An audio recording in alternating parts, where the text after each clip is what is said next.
बहुत पुरानी बात है। कई सौ साल पहले एक नगर में एक वृद्ध व्यापारी रहा करता था। पूरे जीवन भर उसने कड़ी मेहनत की, जिसका परिणाम यह हुआ कि उसके पास अपार धन इकट्ठा हो गया। जैसे जैसे समय बीतता गया, उसके पास और धन इकट्ठा होता गया। लेकिन एक दिन उसने ऐसा महसूस किया कि अब वो इस संसार में ज़्यादा दिन तक जीवित नहीं रह पाएगा। वह सोचने लगा कि इस धन का क्या किया जाए। उसने बड़ी मेहनत से खून पसीना एक करके इस धर्म को इकट्ठा किया था। उसके पास 2 बेटे थे। उसने निश्चय किया कि वह उस धन को दोनों में नहीं बांटे, बल्कि सारा धन उस बेटे को देगा जो उन दोनों में अपने आप को बुद्धिमान सिद्ध कर देगा, ताकि उसकी मृत्यु उसकी मेहनत की कमाई का सदुपयोग हो सके। लेकिन उसके समक्ष समस्या यह थी कि यह कैसे पता किया जाए कि उन दोनों बेटों में से कौन सा ज़्यादा बुद्धिमान है। फिर उसने निर्णय लिया कि उन दोनों की परीक्षा ली जाएगी। उसने दोनों बेटों को बुलाकर कहा, ये 2 रुपये हैं। मैं चाहता हूँ कि तुम दोनों 1-1 रुपये लो और बाहर अलग अलग जाकर कोई ऐसी वस्तु खरीद कर लाओ जिससे सारा घर भर जाए। याद रखना, तुम्हें 1 से ज़्यादा खर्च नहीं करना है। दोनों बेटों ने अपने पिता को ऐसे आश्चर्य से देखा जैसे उनकी अक्ल मारी गई हो। उन्होंने कहा, यह कैसे संभव है? 1 रुपये में कोई चीज़ इतनी ज़्यादा मात्रा में कैसे खरीदी जा सकती है? उससे सारा घर भर जाएगा। लेकिन वृद्ध व्यापारी वैसा ही करने पर अड़ा हुआ था जैसा वह कह चुका था। उसने कहा, चले जाओ और ध्यान रखना, इस काम में ज़्यादा समय नहीं लगना चाहिए। मैं तुम लोगों को 2 दिन का समय देता हूँ। दोनों बेटे 1-1 रुपये लेकर घर से बाहर चले गए। पहला बेटा दिन भर बाजार में घूमता रहा, लेकिन उसे कोई भी ऐसी चीज़ नहीं मिली जिससे उसका उद्देश्य पूरा हो सके। उसे यह लग रहा था कि पिताजी ने कुछ गलती की है। भला ऐसे कैसे संभव है? वह निराश होकर घर लौट ही रहा था कि रास्ते में उसे एक बैलगाड़ी दिखी जो सूखी घास से भरी हुई थी। यह देख उसकी कुछ उम्मीद जागी। उसने सोचा, 1 रुपये में कितनी घास मिल सकती है। यह सोचते हुए वह बैलगाड़ी चालक के पास गया और कीमत काफ़ी मूल भाव करने के बाद वह 1 रुपये में सारी घास खरीदने में सफल हुआ। उसकी निराशा थोड़ी कम हुई, लेकिन अभी भी उसे खुद के काम पर पूरा भरोसा नहीं था। वह सूखी घास से भरी बैलगाड़ी लेकर अपने घर पहुंचा और बड़ी उम्मीद के साथ घर के फर्श पर घास बिछाने लगा। लेकिन वह घास इतनी नहीं थी कि पूरे घर के फर्श को ही ढक सके। वह बड़ा उदास हो गया। वह बड़े उदास मन के साथ घर के बाहर एक कोने में बैठ गया। व्यापारी का दूसरा पुत्र अपना 1 रुपया लेकर बाहर आया तो वह सीधा बाजार नहीं गया। वह शांति से बैठकर सोचने लगा। बहुत लंबे समय तक वह सोचता रहा। सोचते सोचते ही पूरा दिन बीत गया। शाम को उसे एक विचार सूझा।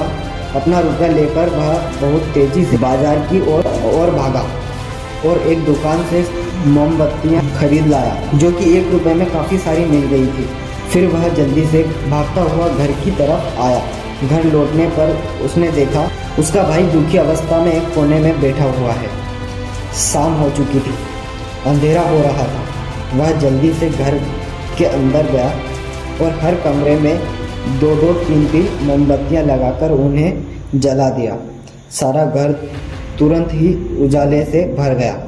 यह देख वह बूढ़ा व्यापारी बहुत प्रसन्न हुआ और बोला, बेटे, तुम सच में बुद्धिमान हो। तुम ही मेरे मेहनत की कमाई का सही जगह पर उपयोग कर सको। दोस्तों, हमारे साथ भी कई बार ऐसा होता है कि जब हमारे सामने कोई समस्या आती है तो हम बिना ज़्यादा उस पर विचार किए हुए ही समस्या की गहराई तक जाए बिना ही जल्दीबाजी में काम करना शुरू कर देते हैं, और फिर कई बार हमें अपनी ही जल्दबाजी की वजह से असफलता का मुंह देखना पड़ता है। समस्या चाहे कितनी भी बड़ी क्यों ना हो, लेकिन अगर हम पूरे शांत दिमाग के साथ उस समस्या का समाधान खोजें तो निश्चित रूप से हम अपने काम में सफल हो जाएंगे। मुश्किल समय में सही निर्णय कैसे लें, इसको गहराई से समझने के लिए मैं आपको एक बुक रिकमेंड करूँगा जिसका नाम है सुपर थिंकिंग, जिसकी ऑडियो बुक समरी आप हिंदी में कुकू FM पर सुन सकते हो। तो जो आप स्क्रीन पर कोड देख रहे हैं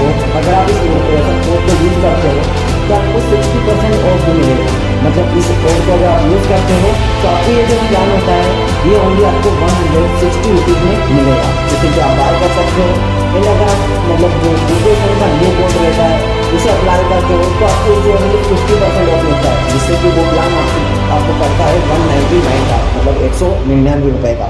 तो मैं आपसे रिक्वेस्ट करूँगा कि आप इस कोड को यूज़ करिए और अपने पूरे जो प्रोजेक्ट 40 से 50 रुपये बचाइए।